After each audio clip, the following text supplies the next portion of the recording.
যে একই দিনে ঈদ ও জুমা হলে জুমার সালাত পড়তে হবে না, এই বিষয়ে কোনো হাদিস আছে কিনা? জি, এ বিষয়ে হাদিস আছে এবং হাদিসটার অর্থ মানা ও ইয়াবকা মানা ফালিয়াবকা মান শাআ ফালিয়ানসারিফ, যে চায় সে চলে যাক, যে চায় আমাদের সাথে জুমা পড়তে পারে, তবে আমরা জুমা পড়ব। আচ্ছা, তাহলে আমরা জুমা পড়ব, তবে তোমরা যে চাও থেকে যাও জুমা পড়ো, আর যে চাও চলে যেতে পারো।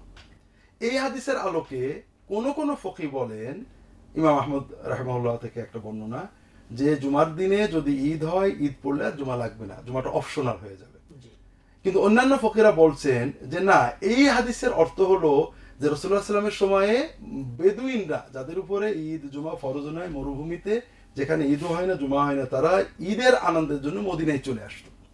তো জুমার দিনে ওরা ফজরের সময় মদিনায় চলে আসছে, ফজরের বেলা ওঠার আধা ঘন্টা 1 ঘন্টার ভিতরে ঈদ হয়ে গিয়েছে।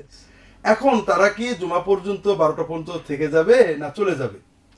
তাদেরকে রাসূলুল্লাহ সাল্লাল্লাহু আলাইহি ওয়াসাল্লাম বলেছেন যে তোমরা চলে যেতে পারো, যেহেতু তোমাদের ঈদও না জুমা, তোমরা আনন্দ করতে আসছো, চলে যেতে পারো। আমরা যারা মদিনাবাসী তারা জুমা পড়বো। এই জন্য তারা বলেন, যদি গ্রাম মানে দূরের যেখানে জুমা বা ঈদ নেই, এই ধরনের কোনো জায়গা থেকে, মরুভূমি থেকে কেউ আসে ঈদের দিনে, সে জুমা পর্যন্ত তার শহরে অপেক্ষা করা ফরজ নয়, সে চলে যেতে পারে। কিন্তু শহরবাসী যাদের উপর জুমা মূলত ফরজ, তারা জুমা পড়বে না, এটা এই হাদিসে প্রমাণ হয় না বলে তারা দাবি করেন এবং কিছু যুক্তি দেন যে জুমা তো কোরআন দ্বারা ফরজ, এটা এই ধরনের একটা সম্ভাবনাময় দলিল দ্বারা বাতিল করা ঠিক হবে না। তো যাই হোক, দুটো মতই রয়েছে, হাদিসের ব্যাখ্যায় দুটো মত রয়েছে। ফোকাহাদের অধিকাংশ ফকি জুমা পড়তে হবে বলে মত